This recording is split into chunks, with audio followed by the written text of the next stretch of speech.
In times like these, we need the Savior. In times like these, we need an anchor. Be very sure. Be very sure. Your anchor holds and grips the solid rock. In times like these, we need the Bible. In times like these, we need revival. Be very sure. Be very sure. Your anchor holds and grips the solid rock. This rock is Jesus. Yes, He's the one. This rock is Jesus, the only one. Be very sure. Be very sure. Your anchor holds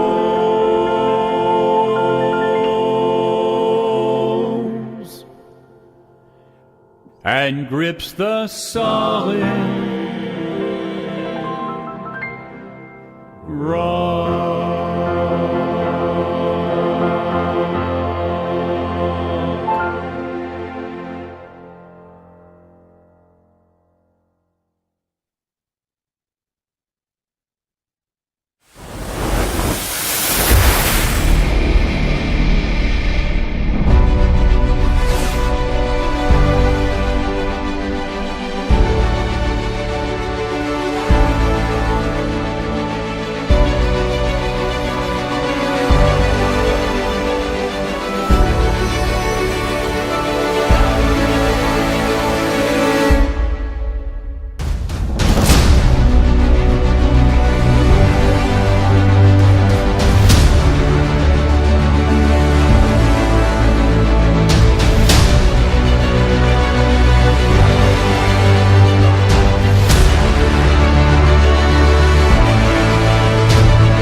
And a good Thursday evening, everybody. Chris McDonald with you on this Thursday night, the 19th day of October, 2023. We're always grateful to have this dear lady back with us. We've had her about 3 or 4 times. I don't know, is this your 4th time or 5th time with me now?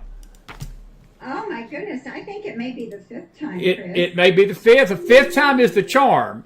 And okay. we're great. If you say so. If I say so, I do. Yeah. I do. It's such a pleasure to have you. I always get good comments when you come on.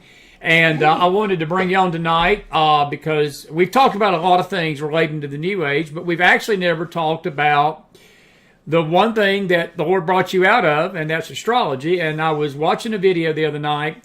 We have been actually talking about this in our Bible studies in the morning, how that astrology has become the devil's lie of what God actually really intended the heavens and the sun, the moon, the stars to proclaim, and that's His plan of redemption.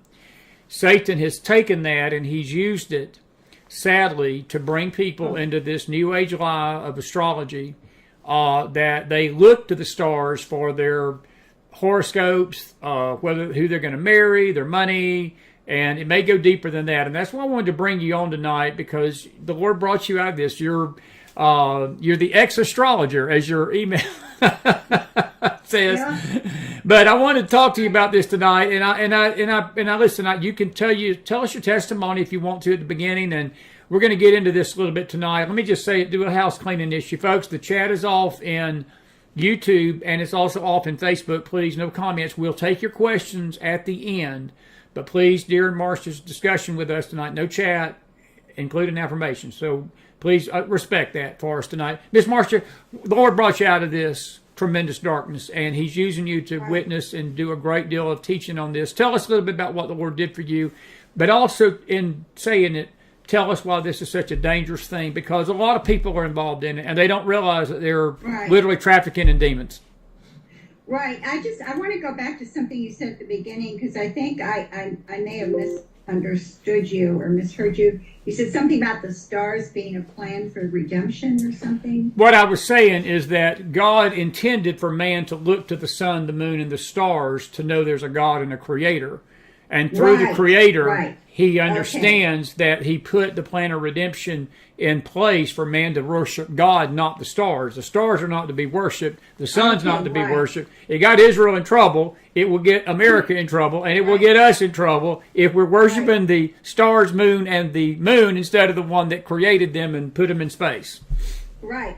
Okay, I missed part of it. I was trying to get something off, on my laptop here, and I didn't hear every word. So yes, and what you're referring to, I think, is Romans 1. Yes. Right, like starting verse 18 or so, where it says that the invisible attributes of God can be seen reflected in creation.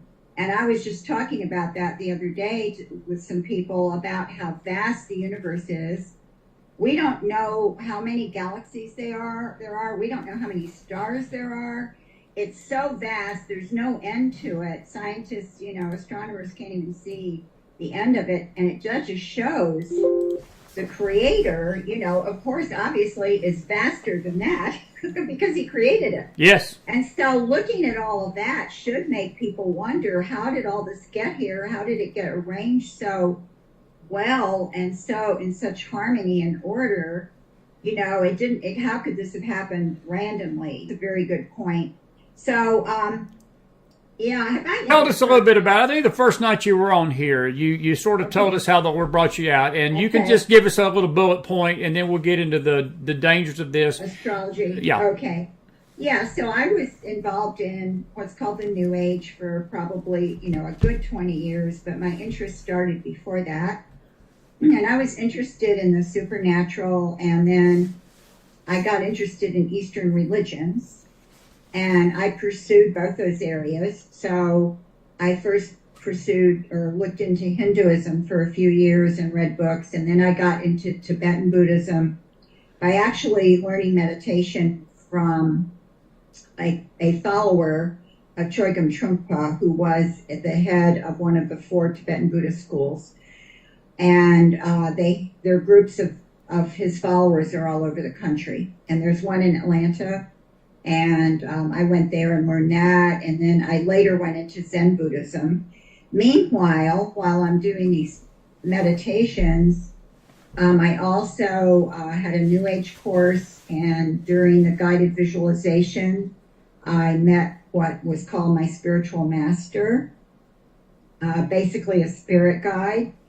And then from there, went on to other areas. I was looking into things. I was reading things. I decided to study things, so I took psychic development and astrology classes, and eventually became a professional astrologer, certified astrologer, took a 7-hour exam that I had to pass to qualify for the business license to practice in the city limits legally. Wow. And so I did all of that and had clients. Then I started teaching astrology. And then I held offices or positions in 2 astrological organizations. So I was extremely active. I mean, that's an understatement, really. I was just sold out to astrology. Yes. I was sold out to it. I loved it. It was fascinating. There's no end to it. You can study it for your whole life and never master it. I felt that this was really my calling, that I thought I was helping people understand their lives and who they were and why they were here. Of course, there was a very strong spiritual component to what I told people. And actually, astrology is a spiritual tool. It's a tool from the occult. It's a form of divination. So I was practicing an occult practice, although I was a New Ager, because a lot of New Agers are into occult practices. And that's very common in the New Age. And I just thought I was on a spiritual path. And then the Lord intervened very dramatically, although it was over a period of time. And that led me to a church where I felt God's love. And then I actually gave astrology up after getting impressions that God didn't like it and wanted me to give it up. I'm summarizing here. No, that's fine. No, you're fine. It's fine. It's perfect. It's perfect. To the bullet points. It's fine. You're fine. And as people can maybe find the first show I was on, and also my testimonies on my website, yes, which is answersnewage.com. Yeah. And I have other interviews where I've given very long stories of my testimony. So then that led me to reading scripture. And it was while I was reading scripture that I saw who Jesus really was, and reading Matthew chapter 8. I remember that. Yes. And that opened my eyes to who Jesus was. I turned my life over to Christ, and my life, of course, completely changed. Found out several months later, a young Christian man who worked in an office where I worked part-time, and I had been hired to give astrological advice on the employees to the man who hired me. But in that office was a young Christian man who knew I was an astrologer. Well, everyone eventually knew because I told them. And he and his young adult fellowship group had been praying for me. So all during that time when all those things were happening, it led me finally to Christ. So that was really a testimony to prayer and how God uses prayer and leads people to pray for people. And, God works through that. That's the way he wants to reach someone, and it glorifies God. Because all those people then found out I had become a Christian. And they had been faithfully praying for me, and it probably did not look in the office to this young man like I was becoming a Christian. Wow. Because he didn't know how any of this stuff was going on. So he just sees me, every weekday, and I'm doing the same thing. I'm an astrologer, I'm a New Ager, and they're praying for me. All that, for I think they prayed for me for a year, close to a year. Right. So anyway. That's interesting. Good testimony, and the Lord brought you out of that. I want to ask you a couple of general questions about this. Okay. What is the reason that you believe, and you could sort of draw on your own experiences, but I know that you've talked to a lot of other people too. Why do people turn to astrology? And I know a lot of it's faith, because you have to have, you either have faith in Jesus, and you either have faith in God's word, you either seek God and seek the Lord with all your heart, soul, and mind, or you're going to seek other things. And to me, somebody that sits down with a newspaper and they go to the horoscope and they start reading their horoscope, they're seeking other things other than the will of God, and they're seeking spirits, basically, instead of the Holy Spirit to lead them. Because our verse of the day today in our study was they that are called the sons of God are led by the Spirit of God. A child of God is not led by his horoscope. And I think it's in Luke when Jesus told the disciples, he says, "Do not be anxious, but pray." And that word anxious has ties to seeking the will of God outside prayer and the Holy Spirit. And is that really why people do this, or are there other reasons why people would embrace astrology? Well, there's a real spectrum here. When you talk about people reading horoscope columns, a lot of that is curiosity. It's curiosity, or it's habit. They've gotten into habit of looking at it every day. Now, of course, it used to be in the newspaper, and it used to be usually in the section with the funnies, with the comics. Right. So people would go there to read the funnies, and there was a horoscope column, and they would read it. Also, it has been and still is in a lot of women's magazines. More, I don't even know if it's any men's magazines, but it's in women's magazines. Wow. And so a lot of people are curious. They want to see what it says. And I think people wonder, sometimes what is written there might make them feel better about themselves or feel better about their life or the way their life is going. Maybe things aren't going well and something will be said that will say, this month will be better. Or, you're going to do good at your job this month. You're going to get compliments or something. And then the person feels, a little more hopeful. So I think a lot of it is not a deep, abiding faith in astrology. It's just curiosity. Right. Now although I tell people not to read the horoscope columns, and you may not be surprised to know this, Chris, but a lot of Christians read the horoscope columns. And and here again, I'm going back to newspaper days, but now it's on the phone. Wow. I mean, it's on my phone. When I first open up my phone, something comes up that I can't avoid. I have to look at it. And often it will have astrology things there, like, your horoscope for today or something. And my other phone, and I had a completely different phone before, had it even more than this phone. And so I know it's on the phone. It's on the internet like crazy. I mean, just do a search for zodiac sign or astrology or whatever, and you're going to find just thousands and tens of thousands of websites. So now it's even easier to access. You don't even have to get a newspaper or a magazine. You just pick up your phone, really. Because people don't even have to have a computer or laptop. They just have to have a smartphone, which almost everyone has now. So it's going to come up very easily, and you're going to hear people will say things too. So, you might be talking to someone and they'll say, "Oh, you sound like a Taurus," and maybe you are a Taurus, and you think, "Wow, how did this person know I was a Taurus? Maybe there's something to it." See, and then they get curious or they get interested. But I have found a lot of Christians have asked me, and I cannot tell you how many times I've been asked this question. Well, Marcia, maybe there is something to astrology because I'm a Libra and I really do fit Libra. It's really me. So there must be something to it. And I mean, this is from Christians, and I've had these questions asked me right after I've either given my testimony in a church. These are questions I'm getting in person from people like standing in front of me. I have just given my testimony, or I've given a talk on astrology or the occult or the New Age, and then they will ask me that question. And that seems kind of shocking, but it's happened to me too many times. And this is the kind of stronghold it will have on your mind. It really does. And I also have talked to a lot of people, especially on Facebook, who private message me, who have been involved in astrology before they were Christians.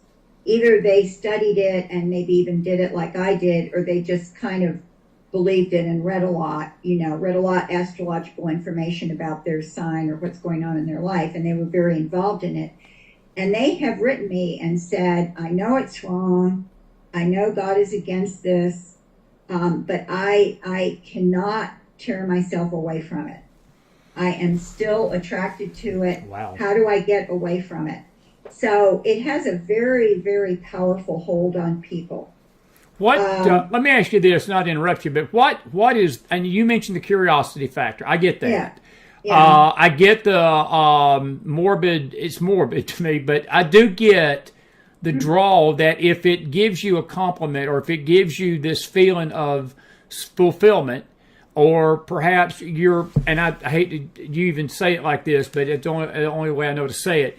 Somebody may have a crappy life. Their things just may not be going right in their life, and they look at this and, hey, your life's going to get better in the next few weeks or few months. Right. It's going to draw people into it. I get the draw, but my point to you is, my question to you is not a point, but my question is that what you feel like, is there's more to that draw than just those things? Because it's spiritual to me. This seems like a spiritual entity that is causing people to do it. Well, it's spiritual, but I wouldn't say it's causing anyone to do anything. Everyone is accountable for their Absolutely. Absolutely. They are accountable, and even if it has this hold on you, you are still accountable. I'm accountable for doing astrology all those years, even though I did not know Christ. I'm accountable for that. Now, God's forgiven me because I've turned my life over to Christ, but I am accountable. And so, yes, there's a draw, and I think some of that is because it is a spiritual tool.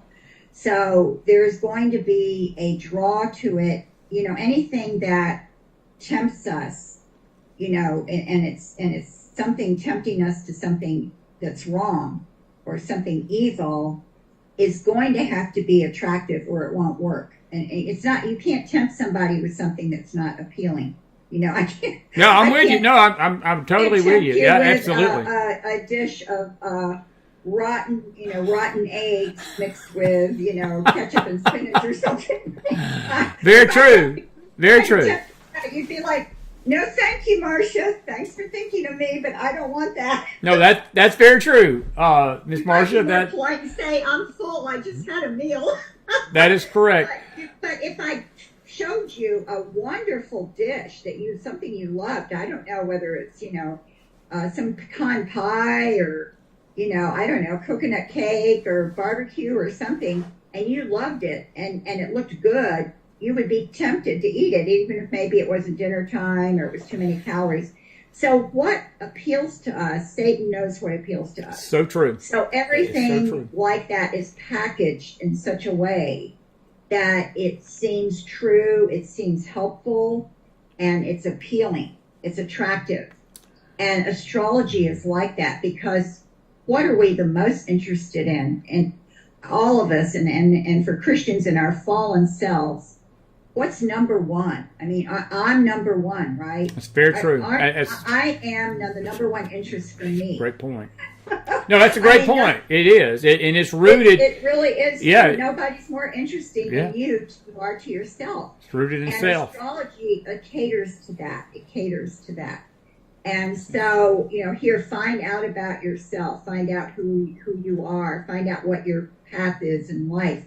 And that is just, all you have to do is say those things, and somebody who isn't entirely skeptical and thinks there might be something to it will go for it.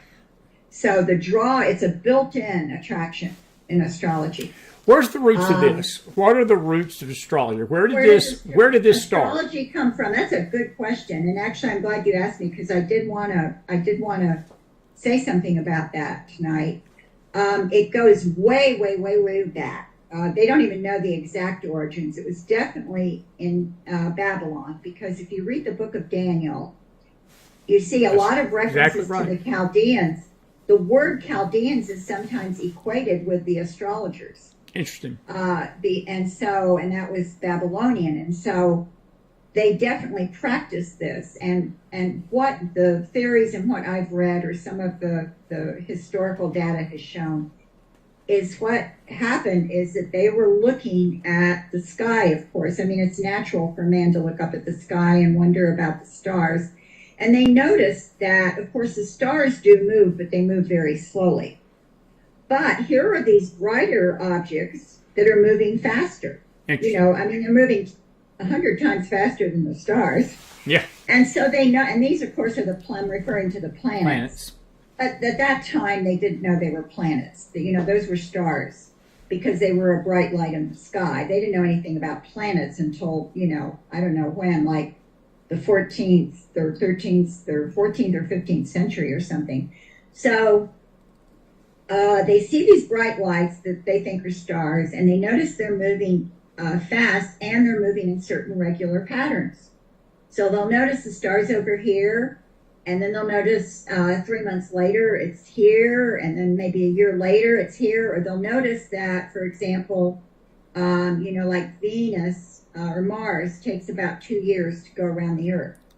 So they thought, because these things were moving like that, they were important, and that they were the homes of gods, or they were actually gods. Got you.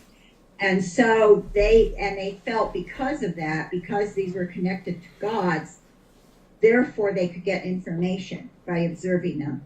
And so they started to notice things happening. For example, they would notice Mars maybe was near the sun. And so then they would conclude, and then there would be a war. So they would conclude Mars had to do with war. And the names of the gods. Now, of course, when I say Mars at that time, Mars comes from the Latin, so that they weren't speaking Latin in Babylon. No, we're not. That's true. That's true. So they didn't know anything about Right. Virgo or Mars or Aries or any of that. Those are all Latin names that we use, and they come from the Greek. So they had other names for these gods, but they started associating these gods with certain events and certain powers, and that very gradually developed over time. However, for a long time, this observing the planets and trying to get a meaning or a message from it was only done for rulers and kings. This was not done. Individuals were not wondering, oh, what does it mean now because Mars is up there, and Right. They didn't have a chart to look at like they do today. So this was something that was done really for kings, and this was what the Chaldeans did for Nebuchadnezzar and the other kings there. And Daniel, when we read in Daniel, one thing I want to point out at the beginning of the first chapters of Daniel, when it says that God gave Daniel and his friends all wisdom. Because I have heard a lot of Christians say, well, Daniel had to learn astrology because he was like one of the wise men and he was given this position in the court. But if you read it, and I have an article on my website about it under my frequently asked questions, you see that it says God gave Daniel wisdom. God he didn't exactly need astrology That's exactly to right. answer any questions. Amen. He didn't have to know that. Amen. So he was not using it. And in fact, the book of Daniel in those first chapters is a very good argument that God gives us. Not an argument, but it's a good denouncement of astrology, because the astrologers and the wise men could not interpret the king's dream, and Daniel could. In light of that, the dreams, is astrology tied to dreams as well, or is it just basically the prediction of the planets and things like you just described? No, it's not connected to dreams, but I think in those times the advisors to kings, they supposedly had special knowledge. Okay. So they probably knew medicine or what passed for medicine that day. Gotcha. In those days. They knew astrology. That was just something that was used. And it was also used sometimes to heal. So it was used in different ways. They probably knew some math. Have to know math to plot the movement of planets or stars. And they interpreted dreams. So they were kind of multifunction. So in that sense, they were supposed to be able to interpret dreams. Okay. And whether they used astrology to do that or not, I don't know, but that's definitely not part of astrology today. Okay. Interesting. Let me ask you about the wise men, because I've heard there's been a lot of discussion through the years about the wise men following the star of Christ. And I've heard it taught that they were actual astrologers themselves, but I would almost say, maybe, and you can help me with this, I believe they were studiers, astronomers, because, see, I think we need to differentiate tonight that astronomy, which is the scientific study of these elliptical beings, the path of the sun, the moon, the stars, the constellations, and look, it's through astronomy that we get our calendar. If you think about it, and the days and the seasons and the phases of the moon, they can see these things because they study it. They're not worshiping these things, but they study them. And would it be a fair statement? Where do you think the wise men fell? Because the Lord put that star in the east for them. That was a divine event that He brought them. You've opened a big, huge door here. Because I have I have an article on this, and I've probably done about 15 posts on Facebook, and I've done radio programs on this, and I've talked about it a lot. So I definitely can address that. I do want to go back to a couple things I didn't finish up on. Go ahead. And it will make sense that I'm doing that first. It will help with the Magi. So, yeah, and as you pointed out, astronomy and astrology are different. And let me just say, astronomy is the scientific study of space and heavenly bodies. Absolutely. So they're using data. They're looking at data and they're analyzing data and coming up with, conclusions and theories based on data they observe. And so it's based on looking at factual, physical things, and they're not trying to give a meaning to anything, whereas astrology is giving a meaning to it. So they're very, very different. However, in ancient times, astrology and astronomy were the same thing. And of course, the word astronomy and the concept of astronomy didn't exist because it's science. And the concept of science really didn't come until, the 15th or 16th century. Right. Yeah. So they didn't think of themselves as astronomers. That's no true. one did. But they were studying the stars, and so what they did was, they studied them the way an astronomer does and knew their movements, like knowing Mars took 2 years to go around the Earth. That's astronomy. But then they gave a meaning to it. So here's Mars connected to war. So Mars is moving here near Jupiter. That means there's going to be a war. So, because Jupiter is a planet of expansion and it expands things supposedly that it is connected to. So you've got the meaning, you've got astronomy and astrology mixed together. And that's what the Magi were. And every scholar and every historian has said the Magi were a Persian caste. They were a special caste of Persians who had inherited this career, for want of a better term, as a Magi who would advise rulers and kings. And so they also were probably like the wise men in Daniel's time. They probably knew some math, some medicine, astronomy, astrology is the same thing, probably interpreted dreams. So, yes, they were astrologers in that sense. Now, here's the interesting thing, is the star, and there's different views on this, because I was asked about this a lot as a new Christian when people found out I used to be an astrologer. One of the first questions was, well, what do you think of the Magi? And so I was like, oh my goodness, okay, let's think about this. And I heard some very good sermons on it too. So there is a view in the church that and this is my view too, that the star was supernatural. It was not a regular star. I'll agree. And I think the evidence for that is the way it led them over such a long period of time. Absolutely. So it couldn't have been a comet, which is very fast moving. It couldn't even really been, at that time, a lot of people have researched the planetary conjunctions and things going on around the years they think Jesus was born. And nothing was bright enough, long enough in that part of the world. Excellent point. To explain the light in the sky that would have led them on such a long journey. Nothing explains it. Also, it was something about the movement. It was moving towards taking them west? Yes, it was west, because exactly they were coming from the east. Which goes against the way the stars move. Beautifully said. Oh, it can't be that. And there's two other things that happened. When they got to Herod, it led them to Herod first. And Herod and his advisors apparently were unaware of the star. They, if it had been so bright, it seems like they would have said, oh yeah, you're following that star. We're wondering, what is that star? That's a great point. Absolutely.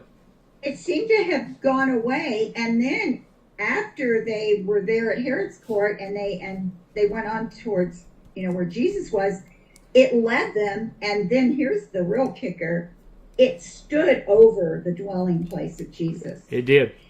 It stood over. Okay, now try to think of any planet or any heavenly body that could be so close to a house that it would indicate, like could a star be right over my house so you would know this is where I live? With the natural eye, you couldn't see it. No, there wouldn't be. That's a great point, Marcia. That's an excellent point. I'm with you. I think that the evidence shows it's supernatural, and furthermore, and this was not my idea because it's such a really eloquent, wonderful idea that I think is very scriptural, is that it was the glory of God, it was the Shekinah over the dwelling place of Jesus, just like the glory of God rested on the tent of meeting and the tabernacle. That's beautiful. And because John says, John 1, when it talks about Jesus coming, it says he tabernacled among us. He did. And so there you have a connection to the tabernacle. Even though the story of the Magi is in Matthew, but you can look at other scriptures to see if there's correlations, and I think that is one. And that shows that, to me, that this was something God did. So God didn't use astrology.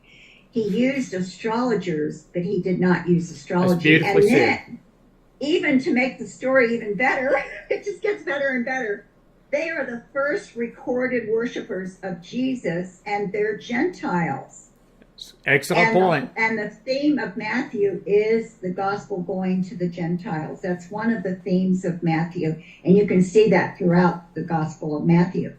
And here they are. They worshipped him. They recognized him as, the Messiah. I assume that they had been told some things about that. Maybe, and of course, Herod's advisors gave the prophecy for Micah. He did. And 5 and 2. Micah or Malachi? It was Micah. It's Micah 5 and 2. Yeah. Yeah. Thank you. So it says they worshipped him. They brought him gifts. They recognized him as a king. Well, he's a baby in this, surrounded by these animals. It's just amazing that God. The birth of Jesus is such an incredible thing. No one could think it up except God. I mean, to me, it blows me away. And nothing in this account supports astrology. Absolutely nothing. And since God has so clearly denounced divination and looking to the stars for guidance, then we know God's not endorsing astrology with the Magi. And if you look at what it's about and what the star probably really was, even if somebody wants to believe it was a real star, following a star to a location is not astrology. That's not astrology. That's so true. It's an excellent point. It's an excellent observation there. Astrology. Yeah. So it's really, to me, it's wonderful, and I have all of that in my article on the Magi and astrology, because I am asked about it so much, and now we're getting, we're not quite near Christmas yet. We still have Thanksgiving, but it's coming up in a few months. Well, you have given me my Christmas sermon tonight. You've inspired my Christmas Day sermon on the MacFile Faith Channel on Sunday morning. I got my message tonight, so thank you for that. I thought that was the best. Look, I know some doctorate theologians that don't give a better explanation of the star than you just gave tonight. I'm amening you. I was like, whoa, look at Marcia Montenegro here. My goodness, Professor Montenegro at that. No. I have to give credit to where I heard, and I wish I could remember the man. I heard him on the radio as a new Christian. I think in fact when I heard him, he had already been dead. I think maybe his name was something like Ironside or something. I've heard of Ironside. Yeah, I think I know who you're talking about. Yeah. I think maybe he was the one I heard this sermon from, and it was about the star. And he talked about the glory of God and the Shekinah. And then since then I've read it in other places. But to me, it is such a beautiful explanation, and it fits in with the Bible. Yeah. And so we can't say for sure, but that's my... But it sounds... But Marsha, if you think about it, Christ was in us the hope of glory. And when Christ came, the glory of God, it was God manifested in the flesh. Why wouldn't the Shekinah glory be on him? I mean, and like you said, one thing that God denounces, he's not going to use it to bring you to the Son of God. But the other thing that caught my ear was the fact, you're absolutely right, he brought those wise men to Herod first. And Herod, God knew what was going to come. And in his anger, he basically did the first first national abortion is what he did. I mean, he basically first, it was the second one because Moses and Pharaoh under Moses' time, killing the babies, innocent babies, and then Herod yeah. did the same thing to find the Christ child. Let me bring this into modern times. We got about 10 minutes before we start taking questions. Where in America, I know that Gene Dixon comes to mind, but what are some of the biggest name astrologers that influenced this nation? Because, you know, I remember growing up, and you sort of alluded to it a while ago, I know that everything with people is a fad. I mean, fads come and go. People get into the New Age. You know, the New Age just sort of went away until recently. I mean, I had not even heard of the New Age resurgence until just a few months ago, and I did not even realize probably that maybe, you know, that it had not really gone away, but you just didn't hear about it, and all of a sudden, boom, it's back on the thing, back on the talk of the society. And astrology to me is almost the same way because you'd really not heard a lot about it. But in the 60s and 70s, you did, because Gene Dixon became basically a celebrity. And she was in every newspaper in America. I worked for one. And they carried her stuff. And Gene was dead. And they were still carrying her stuff. But well, she's not, she wasn't an astrologer. She was a psychic. Okay. But she was putting psychic, she was using astrologists, right? She was doing astrology too. She wrote horoscope columns. Horoscope columns, yeah. You don't have to know astrology. You have to know some astrology to do that, but you don't have to know it. The way you have to know astrology to do an astrological chart and interpret it, but you don't have to know that much to do a horoscope column. And that goes to my question. I don't know how much astrology she knew. I don't actually know that. Okay. Well, let me ask you this question. I'll interrupt you. Then who was the people, or are there even nameless people? Were these people sorry, nameless? Let me just say, yeah, I'm sorry. I'm on a radio program. I can't talk now. Okay, I'm sorry. Oh, you're fine. This is Mac Files. Hey, this is live. This is live internet television. We're good. Okay, wait.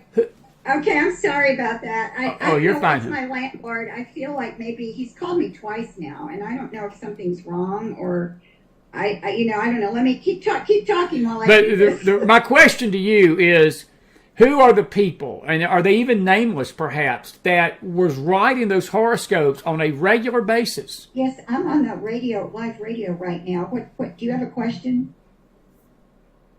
Yeah, okay.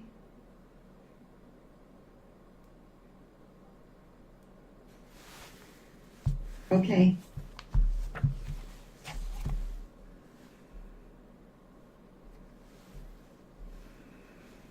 Okay. I'll just tell him you're not here, but I can't lie. I'm sorry. Yeah. Okay. Okay. All right. Bye. Sorry about that. That's all right. It's okay, hon. No, but my question to you is this. The people that were actually writing these horoscopes in these newspapers, Jane Dixon, I get your point that she was not necessarily an astrologer, but she used astrology to write her horoscopes. But were there a group of people in the 70s and 80s that were maybe a society of astrologers, or was it just who was writing that stuff? Astrology is a very independent field. It does not require association with anybody. Astrology is not very organized. I mean, there was an astrological society in Atlanta, and it was very active, and I was part of that, and I was even president of it. But we got together and had meetings where we had speakers, and twice a year we put on I don't know what you would call it. We called it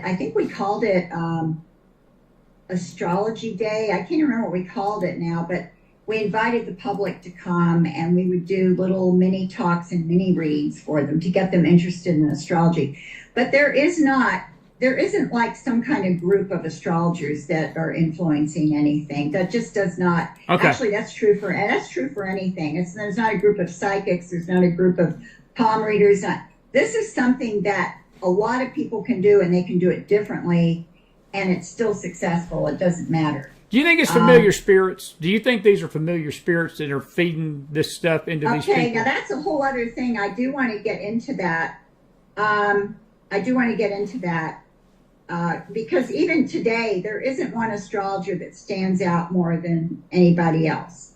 There's a guy named Stephen Arroyo, who I think it's Aroyo, who I read some of his books when I was an astrologer, and he's still around. I think he's still writing. He's well known, but here's the thing, most astrologers who are experts and are well known are only known to astrologers. They aren't known to the public because astrology is not something the public can read. You can't read a book written by an astrologer. You won't understand it. Wow. It's very esoteric. So that's why there isn't like a famous or a group of famous astrologers influencing people. I bet most people don't know any astrologer they know might just be somebody they've come across on the internet, that or somebody they went to have their chart done or sent their chart off. They're not going to know about astrologers. So it's that kind of thing. The astrology books I read, nobody would read it unless they had a very strong interest in astrology and maybe were teaching themselves about it or they were learning it somehow, because you wouldn't understand it. Now the popular commercial astrology, that's written for the public. Those are the kind of things you see, like you go to a newsstand or the drugstore or something and you see, 2023, the year for you, Aries. They have like a little magazine for each sign, and it's supposed to give you it's kind of like your horoscope column for the whole year. And they'll write about you, every day, and maybe not every day, but every week or every month, and they have something in there. I actually never looked at those. I've just seen the covers, but I never even looked at them because that's such a watered down form of astrology. I don't even know. It's probably some astrologers write them, but astrologers wouldn't really take that seriously. But of course, that can get people interested in astrology, and that's the problem. You don't want to be interested in it. I have you way off here in the corner of my TV, and I can't get you back into the middle. But you're fine. Everything's fine. Hey, I'm still looking at you. There's a couple of things that I need to say that Go ahead. One is I was talking about ancient astrology and astronomy, and I wanted to mention that what we know today as the astrology chart, which is a picture of the birth chart of where your planets and the sun and moon were at the time and place of birth, that did not come about until Greece. And it was in the later stages of Greece, when Greece was very open to foreign influence, and it was adopting a lot of foreign influences. And one of those influences came from the Arabs, and that was astrology. Right. It came from Arabs from the Middle East, which isn't surprising, considering that's probably where it started. And they took astrology and they adapted it to their Greek gods and everything, and they formulated the chart, which actually they called the horoscope. And horoscope comes from two Greek words, meaning hour and to watch. So it means the watcher of the hour. Gotcha. And that's where the word horoscope comes from.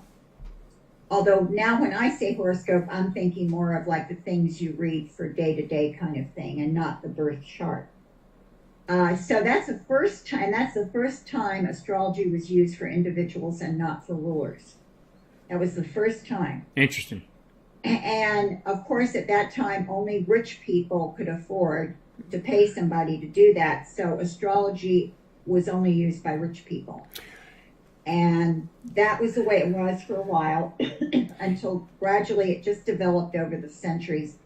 Astrology went through a lot of things over the centuries and even changed. And then when it really became strong in the Middle Ages, the 12th, 13th, 14th, 15th centuries, it was a very, very, what's the word I'm looking for? It was very fixed. It was kind of like very fatalistic is the word. So it's kind of like, if you have Saturn in that part of your chart, then you are never going to have a good marriage. You know, it was very fatalistic. It was like, wow, interesting. or you will probably, fail at your job or whatever. Well, so it was very fixed. It was kind of like, well, you couldn't. This is the way it is, and you couldn't change it. That all changed in the late 1800s with the development of psychology. Psychology was kind of pulled in by astrology. There was one astrologer in particular that started using it, and that kind of spread to other astrologers. And even now, that's still very true. And one of the main influences on astrology today and on astrologers is Carl Jung. Yes, I've heard his name. Yes. Yeah, and Carl Jung was a psychotherapist who had studied under Freud, and then he and Freud had a very strong parting of the ways. And Jung was involved in the occult. He was involved in pagan beliefs, and his ideas about the planets were that they were archetypes. He formulated the idea of archetypes. So archetypes are symbols that he thought all humanity shared and understood. And archetypes like mother is an archetype, the hero is an archetype, the villain is an archetype. Anyway, it gets way into like this other realm of philosophy and psychology. And that was brought into astrology. So when I was doing astrology, I was reading books by astrologers influenced. They were actually Jungian astrologers. And they would use Carl Jung's idea to interpret the chart. And I used some of Jung's ideas to interpret the chart. So there's a lot of Jungian philosophy in astrology today. Now, not all astrologers. Right, but I got lot you. of them. Yeah. So I just wanted to tell people I wanted to give them kind of a general timeline of how astrology developed and changed, and how today going to an astrologer is like going to a therapist or a counselor. That's interesting. The astrologer's not going to say, oh, you have Saturn in the 7th house, so you're probably going to have a very cold partner, or you're going to have a marriage where you're very limited and, you won't be able to do anything. They'll talk about it in a completely different way. It will have this psychological factor to it. And there's always the idea that what's in the chart is just it's representing some kind of energy that you have to deal with, and you can deal with it in a good way or a bad way. Right. And that's the way astrology is presented. Yeah. And I didn't get to the spirit thing, and I want to do that. I tell you what we'll do. We got you coming back in a few weeks, and we'll deal with that part of this, because we got some other things that we've still not covered in all these little journeys with you. I feel like we're getting a new age Christian education, and it's a good thing. This has been good. Let me do a little house cleaning here, not house cleaning, but a little commercial. Folks, you're watching a very special live Back Files Thursday night with my dear friend Marcia Montenegro. Now, our chat is opened up in the Facebook page and the YouTube channel. If you've got a question for Marcia, please put it in the house. We'll take your question. We're going to keep her under 10-15 minutes tonight. My friend, I want to ask you a question. You've come out of this. Does it disturb you personally? And again, we're not trying to look. I have a lot of grace for people, because look, I know the devil is a wily old bird. He is a wily character. He's a deceptive creature. He's an angel. He's a fallen angel, and Jesus. When you were talking about the fatalism, when Jesus said "Don't be anxious," it really means superstitious, and that's what superstition will make you. It will make you fatalistic, because superstition is not. It's faithless. There's no faith in it. And we as Christians, we put our faith in God, and anything the devil can do to take your faith off of Christ and what He did for you at the cross, and what God can do and will do and wants to do for you. God wants our faith in Him and nothing else. And He's a jealous God. He don't want sharing us with us and a counselor or anybody else. He wants us to have faith that He is our Redeemer, our Savior, our Master and Lord. But when you're dealing with these Christians, what is your does it worry you more about the Christians that embrace the stuff, or the people that don't know the Lord? Because it seems like Christians should know better, and it makes you wonder why where is this influence? how have they gotten bit by this bug? And I know that may be a hard question to answer because everybody's different, but is there any one thing, or it could be just a myriad of things?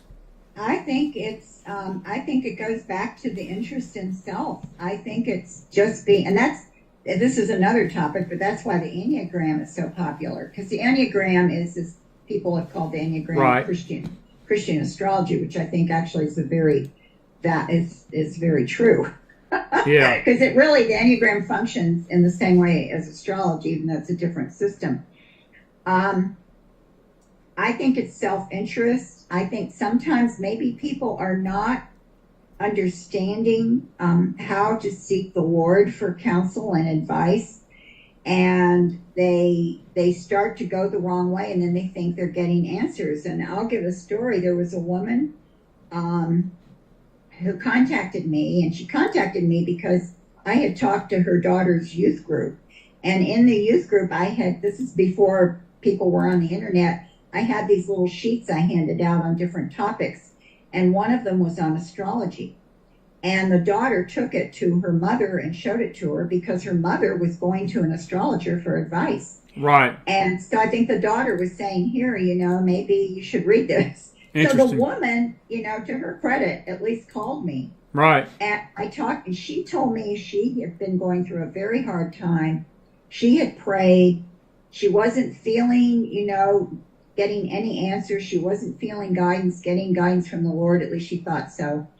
And so somehow how she got the information on this astrologer, I don't know, but she went to her, and this astrologer was giving her what seemed to be helpful information.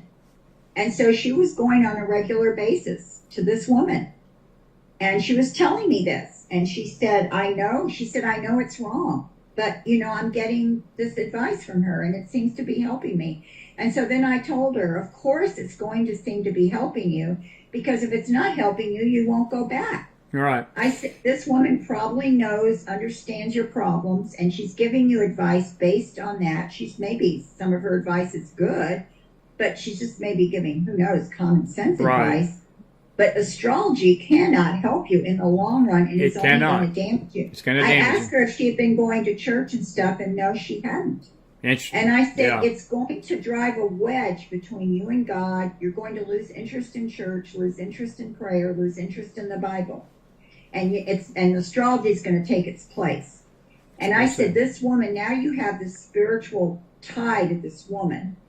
I said, what you need to do is you need to tell her you cannot go back to her. And I spent more time explaining why I use scripture. Just for people who might want to know some scripture, the last verses of Isaiah 47 deals with astrology. We already mentioned the book of Daniel, and anything that has to do with that says honoring or worshiping the stars. Also is because when you're following astrology, you are basically, in a way, you're giving honor to the stars. Yeah. You're saying they can guide me. Whether you think they're gods or not doesn't matter. So I gave her scripture, and we had talked a bit about it. And she told me, oh, that's going to be so hard. The woman's probably going to try to talk me to coming back. And I said, she probably will. I said, just have a very short conversation with her. Tell her, I'm a Christian. I cannot see you anymore. God doesn't like astrology. Thanks for your advice. Goodbye. Right. I practically gave her a script. Right. And she did finally do that, but it was very hard for her to do that. Got a couple of good. Go ahead.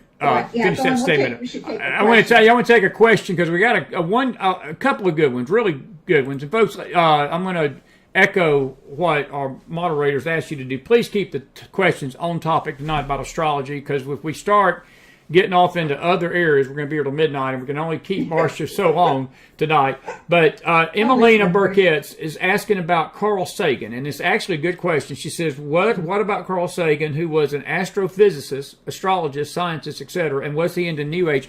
What's your opinion of him? He was a weird dude, but he was sort of out there, wasn't he? Was he into this? No, he's an atheist. Atheist, that's what I thought. He didn't even believe in God, did he? Let me say this very clearly. He was not an astrologer. Okay. An astronomer and astrophysicist is completely the opposite of astrology. They are using physical data. That's science. I have nothing against astronomy and astro. In fact, there are Christian astrophysicists. In fact, Danny Faulkner is one of them. There's some articles by him on the Answer in Genesis website that are very good. Yeah. So there's nothing wrong with the career Sagan had. I did not listen to him. I just knew he was opposed to astrology. In fact, he made fun of astrology.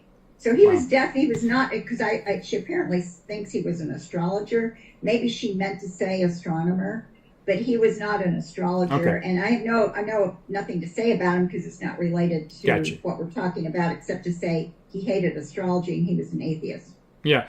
Roberta Foster's got a good question, and it's a personal experience. She says, an acquaintance once told me, I did a chart on you, and then they said stuff about me, and I rejected it, but can people do damage to your life without your knowledge? In other words, I think what she's asking there is if you can anybody unwittingly get something done to them without, and she rejected it. She rejected that person. What's your thoughts on that? No, because you didn't do it. You didn't do it, exactly. You can't have something magically transferred over to you. I didn't think so. That's magical thinking. That's occult thinking. Yeah. Yeah. No, you have to be engaged in it. That's somebody doing on your behalf. That doesn't. Yeah. You're not accountable for that, and that doesn't affect you. Liz Goldman, good question here. This is an excellent question. She says, do you find these folks that are into astrology, or the folks that are into astrology, more receptive to the gospel of Jesus Christ than the average person on the street, or are they harder to reach with the truth? That's an excellent question. That really is. You found the Lord by reading the Bible. Matthew 8, the Lord revealed himself to you in Matthew 8. But in general, I know you witness to other astrologers. I know you do. The Lord uses you as a light. And her question is an excellent one. Do you find it harder to reach ex-astrologers, or are they more receptive? Well, not ex-astrologers are usually. Well, I mean astrologers in general. Yeah, I'm sorry. No, they're harder. They're harder to reach because when you are involved in something in an occult art, you're more aligned with that, and you're more hostile to Christ. I was very hardened. The only reason I read the Bible and only reason all that happened is because people were praying for me, and God worked on me over a period of months. I mean, it was a period of about 9 months, and with different things happening, and I resisted it. In the first 6 months, I completely resisted it. No, it does not make it easier at all. It makes it harder because astrology, as I was saying in the beginning, is so powerful and has such a strong draw and hold on you that it makes it, I think it's harder to witness to an astrologer than to just a regular New Ager, for example. Interesting. Or to a secular person. But I mean, that's all in the Lord's hands too. I mean, if the Lord wants to make a person receptive, he will. Yeah. Another pretty decent question here. Janice Warwick tonight. Janice, good to hear from you. She says, have you heard of Linda Goodman Sun Signs, a book and astrologer large in the 1970s? Yeah, Linda Goodman, yeah, she wrote a lot of books. She was more in the popular, as I recall. I never looked, I knew of her. I had no reason to read her stuff. She was a popular astrologer. I don't know if she's still alive. I haven't even heard her name in a long time. I'm surprised I remember it. Maybe she is still alive. I don't know. Yeah.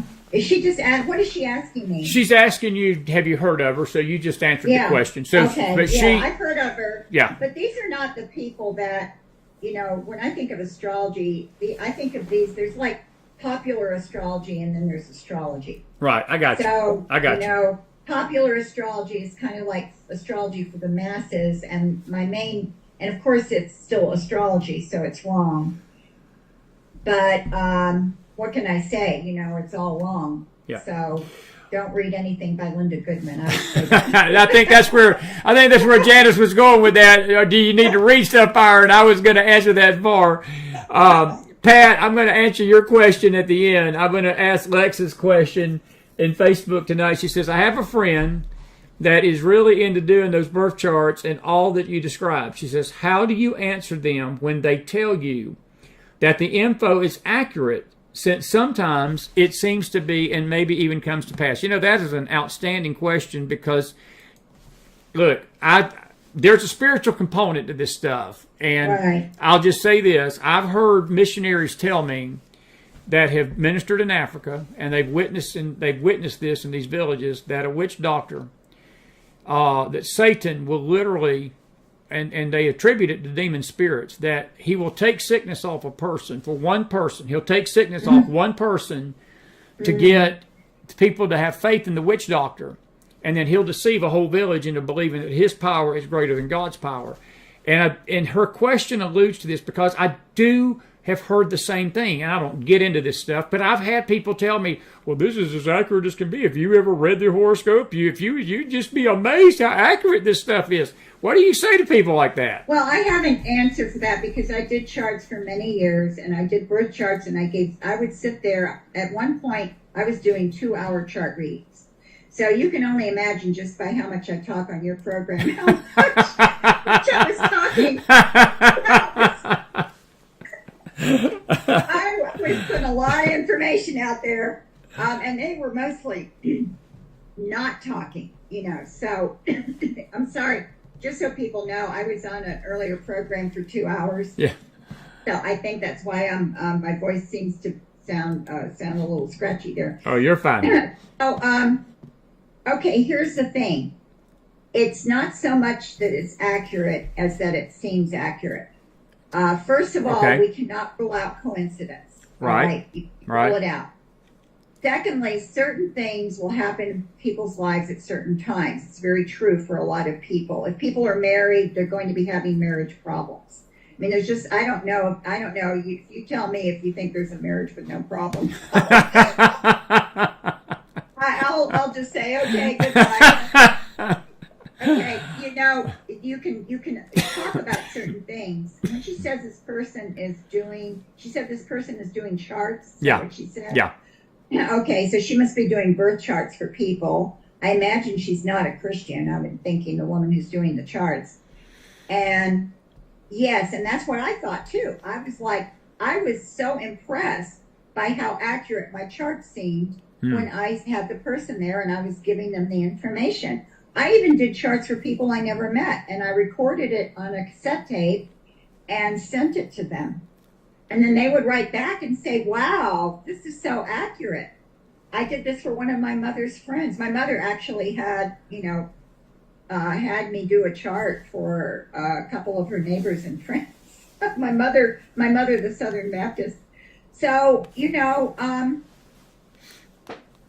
okay, so I was saying coincidence. You can't rule that out. There are certain things that are just going to sound true. And if you are going to somebody to get information, like somebody's coming to an astrologer to get information, first of all, they either already believe it or they want to believe it or they think it might be true. So they're already receptive to it or they wouldn't go. It's a good point. Then as the astrologer talks to them about what they see in the chart, they're going to match up what the astrologer says with things in their life. And they're going to think, oh yeah, that's true.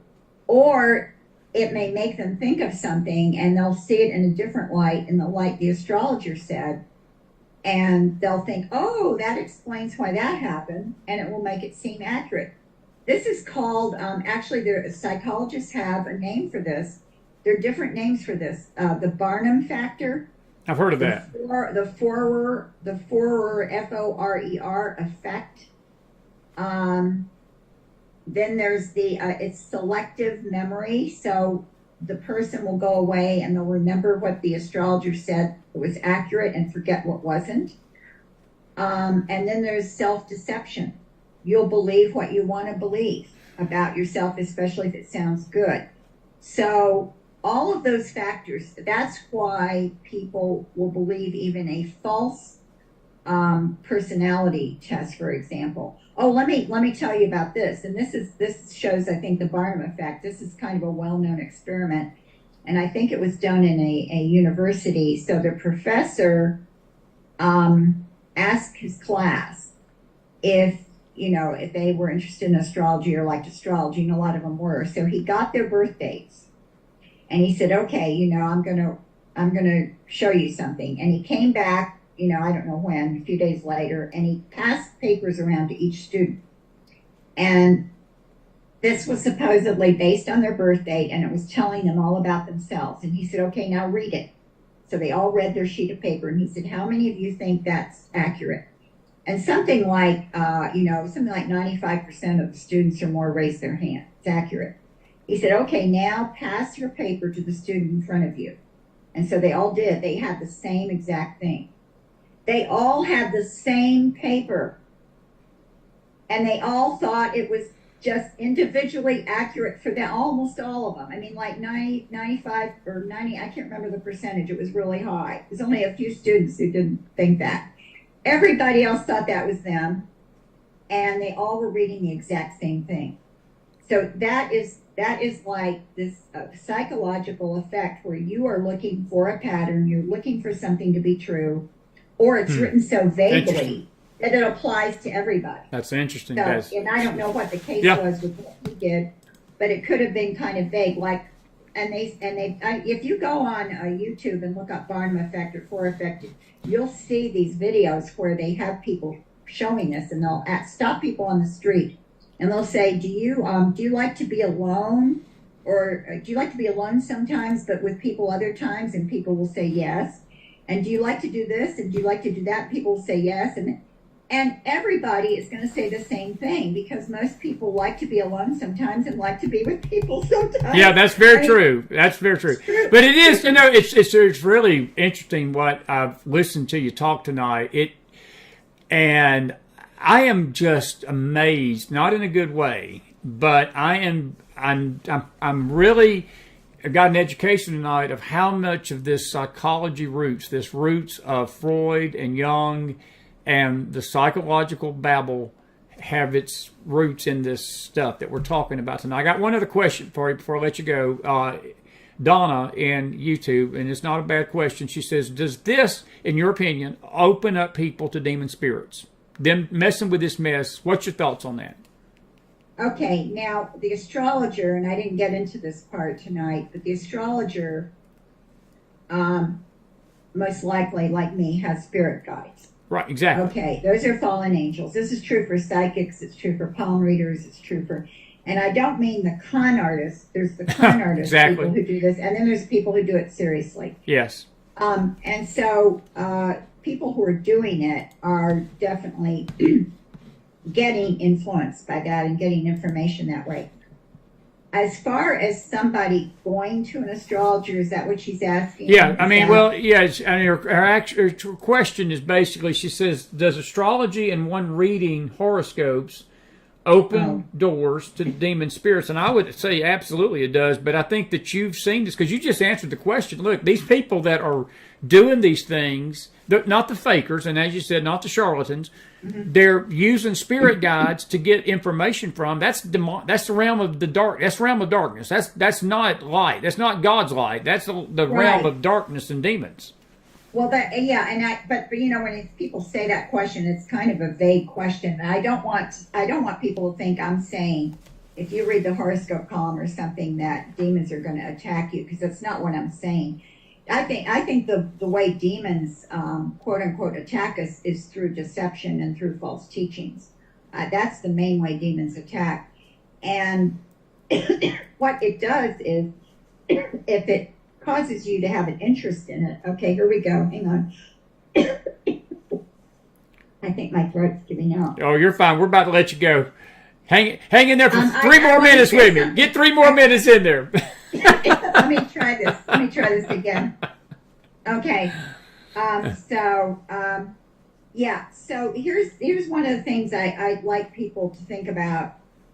When God has clearly addressed something as wrong, our reason for not doing it should be because God said not to do it. It shouldn't be because we think demonic or we think something might happen to us. Or, I've had a lot of people say, oh, well, if I do this, do you think, I'll open myself up to demons or something? And I'm like, whether that shouldn't be your main concern. Your main concern should be, has God spoken against it? If he So true, then your Marsha. reaction That's beautifully said. You shouldn't have to go as far as wondering about demons. Immediately, you should be like, God has said no to this. God has a good reason for it. Therefore, I am not going to do it. And that should be your reason. And then after that, you don't need to go any further. You don't need to wonder, well, what would happen if I did? Because see, when you start thinking that way, you're already partly accepting it.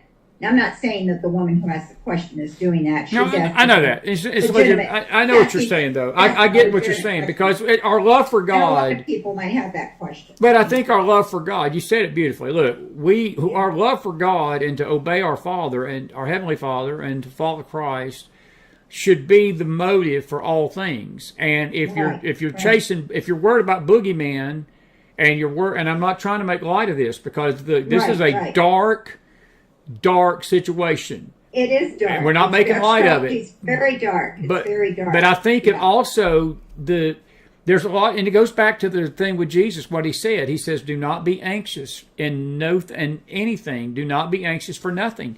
And that word anxious means superstitious. And there's so much superstition that people get spooked, Marcia, of their own shadow. And I mean, to me, you're delving far worse in somebody that's doing that than just a rank heathen out there. Because see, Jesus was speaking to his disciples. He was speaking to his own. He said, when you pray, don't be anxious. In other words, don't be praying the superstitious stuff. Don't be seeking it out. Don't be looking at it. And Isaiah talks about it in 8:19, when they say unto you, seek unto them that have familiar spirits, and don't seek that. Don't seek the living among the dead. Let the dead bury the dead. Why worry that? But listen, our time has slipped on us really quick here tonight. I'm going to give you 1 minute, and I'm going to have you back, because we still got a lot to go in our school, and our Professor Montenegro's intriguing enlightenment about this stuff. And I'm saying that, I'm not saying that I'm saying that very seriously. Look, you have been a blessing to this network. And I want to thank the Lord. I thank the Lord tonight publicly for you, because you've opened my eyes to a lot of things about this. I know my people's, because I get emails. I'll get text emails just like this after the show's over tonight. Say thank you for having her, and you've brought a balance to this, because I think there's a lot of misinformation about this, and I think coming from somebody that's been in it, and you tell us what's right and what's wrong, it's helped a lot of us keep a even keel, balanced look at this. And again, I love what you just said. We don't do this not to concern ourselves with the boogeyman, but we do it because we love God. We don't do these things out of our love for God and love for Christ. That is the best thing you said all night. Wrap us up. You got a minute, and I'll have you back on in a few weeks, dear. I'm serious. It's been good tonight. Okay. It's been excellent. Great. Been excellent. Thank you. Thank you so much, Chris. Yeah, I just want to say a lot of things like astrology are very appealing. They even look fun, because you could even have fun with it. And I mean, if you wanted to, in a lighthearted way about it. And that's part of the problem, is because, as you mentioned, it's really rooted in something very dark. All of these things come from the kingdom of darkness. Absolutely. The occult is Satan's playground. That is where he is very good at manipulating people and drawing them away from Christ. Whether they don't know Christ yet or they already know Christ, he can get you messed up in the sense that you can get your eyes off of Christ, just like the woman I talked about who started seeing the astrologer. And that's what he wants to do. It's a deception, but it's a deception that can look good. But astrology is actually very, very ugly. It's ugly. It's evil. It's a manipulation. It's a lie. It's a falsehood. It has nothing to do with God. So just keep in mind that no matter how something like astrology appears or how popular it is, and it is very popular in this culture, it is evil, and God has definitely spoken against it. So yes, he has. We do not want anything to do with it. What is? I tell you what, we're going to have you back on, Okay. again in a few weeks, and I appreciate you much. I'm praying for you. I hope you have a great weekend. Thank you. And thank you again. And may God bless you, Marcia. Thank you. I'm gonna let you go for it, and I'm gonna say goodnight to these folks. And listen, God bless you. Be safe. Thank you again. Okay. Thank you, Chris. Thank you, honey. Thank you. Marcia Good Montenegro, night. everybody. Put some fire in that house for her. She is such a dear soul and a dear lady. I appreciate her. I really, anyway, we're grateful for her tonight and so forth. I want to find that verse. I think it's Luke 6:22. If I think this is it, but I'm going to make sure this is the one I'm thinking about. No, it's not. Let's see here. Maybe it's Matthew 5:22. I'm going to find that verse. If you're going to be with us in the morning, if you'll be with us in the morning in our Bible study, I'm going to bring that verse up because we're talking about creation and these things, and we're going to find that verse. There's a verse, Cleo put it in there, Philippians 4:6, but Jesus talked about this himself in Matthew in one of the Gospels, that he was telling his disciples that not to be anxious, and that word anxious is superstition. And a lot of Christians deal in superstition and not faith. And we need to deal with faith, folks. We're faith people. We're not superstition people. We don't go by luck. We don't go by whim. We don't go by the weather. We don't go by astrology. We don't base our lives on that. We don't base our lives on the world's setup or system. We base our lives on faith. Faith. Without faith, it's impossible to please God tonight. And it's not just any faith, it's faith in Christ and what he did for us at the cross. And we need to keep our faith anchored there, even in these troubled times. Even in these troubled times. Now, it's 9:30. I appreciate you being with me. Pat, your question tonight, I've not ignored it. I didn't need Marcia to answer that for you. Nobody can tell you whether your name is in the Lamb's Book of Life or not, or the Book of Life. So I'll just answer your question as a big no. It's not true. Okay? It was a good question, but I wanted to get these other questions, but the answer to your question is absolutely not. No, it's not true. And they can't do it. If they're acting like they can do it, then they're charlatans. Because, look, God is not going to give somebody else's, he's not going to give to somebody else a tally or a state of your soul. He's not going to do that. We are to work out our own salvation with fear and trembling, not somebody else's salvation. And when you get down to salvation, folks, it's whether your name's in the Lamb's Book of Life or not tonight. And that's the key. It's whether you're truly born again. Are you saved? Is your name in heaven?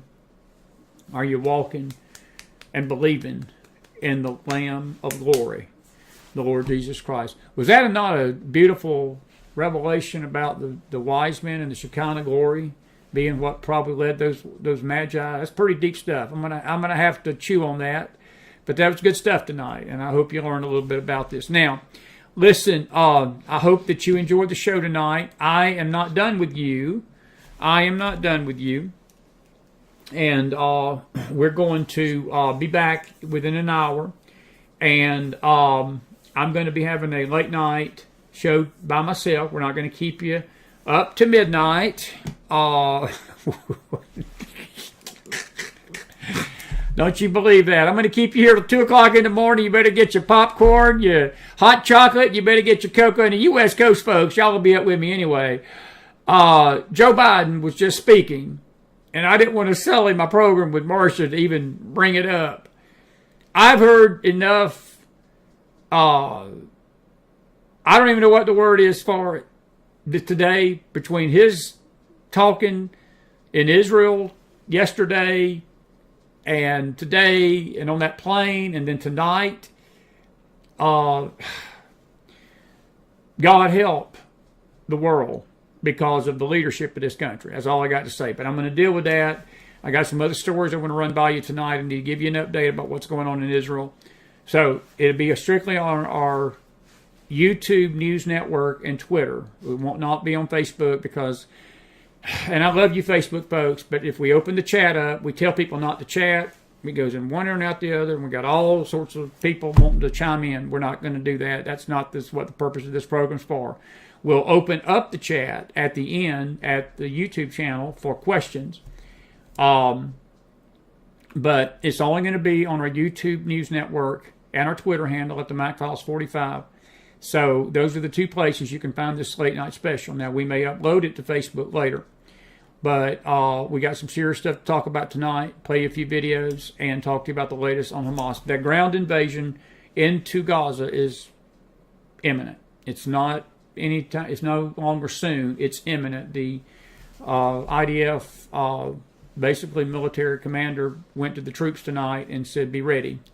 And it could happen at any minute. But our nation has been struck tonight. There have been missile attacks on our facilities in Syria, and we're going to talk about that here in about an hour. If you'll give me an hour, I got to get recomposed and get ready for this, and we'll keep you. It'll be a late night special out west and so forth. I've just been fired up, folks. I know a lot of you worry about me. Look, this is all hands on deck right now, and it's very necessary that we keep you updated on this situation. Let me tell you this.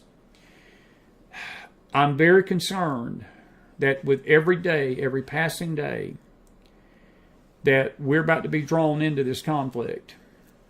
It may not be that we put soldiers on the ground over there, but they are going to come to this nation. I'm telling you, the people that did that in Israel 2 weeks ago this Saturday, they're waiting for their moment here. And that's why I've just sensed this urgency that we need to keep you updated on what's going on, because there's a lot of things that you need to know about it. I know not all of you can stay up with me tonight, but watch the replay in the morning if you can't. But if you can't stay with us, this is good night to you for now. We want to thank you for being with us on this MacFiles Thursday night special with Miss Marcia Montenegro. She has been such a blessing, and we thank her for doing that. And we thank you for being with us. And y'all have some good questions out there. Thank you for the ones that all of you. And Elaine James, your question is fine. Maybe next program, that question, I'll pose it to her. We'll probably be talking about some other things. It just wasn't on topic tonight, but it's nothing personal. I'll save that question for next time. How about that? And we'll make sure that Miss Marcia gets it. Thank you for being with us tonight. Listen, folks, we love you. We are very grateful for you. Thank you for being with us on this journey. I'm just excited to be here. I'm glad to be alive for such a time as this. I'm glad the Lord's given us this platform. We ain't the most sexiest platform. We ain't the most largest platform. We ain't the most polished and glitzy platform, but we've been the solid voice for 7 years on this network. And I think that sometimes we've had to have a little house cleaning from time to time, and the Lord's cleaned some house. And it's like breathing a breath of fresh air these days. I think we've had some of the best guests. I tell you, the program this year, from January to now, I think we've had just a pretty much string, folks, of excellent shows. I'm very proud of this network. I am very, very, very, very proud of the content that we've put out this year. It may not seem like a lot of people are listening, but more people listen to this than you think. And I just think the best is yet to come, because we're here for such a time as this, and we need you in this fight with us. We thank you for supporting us financially, with your presence, with your encouragement, sharing the program out, subscribing to our networks. We got more networks we're going to get on soon, hopefully. And we just thank you, again, for being with us tonight, and we do appreciate you. So if this is good night to you, have a good night's rest. We'll see you tomorrow morning for the Bible study, and a late night MacFiles tomorrow night. Again, with an update, and we may do a Q&A tomorrow night. But listen, God bless you. God bless your families. God bless this great nation of America. Thank you, Marcia Montenegro. Great show tonight. Give her some fire in that house one more time for me. And God bless you guys out there. God bless you out there. And we appreciate every single one of you tonight. And we'll see you tomorrow right here on another MacFiles broadcast. Good night, everybody.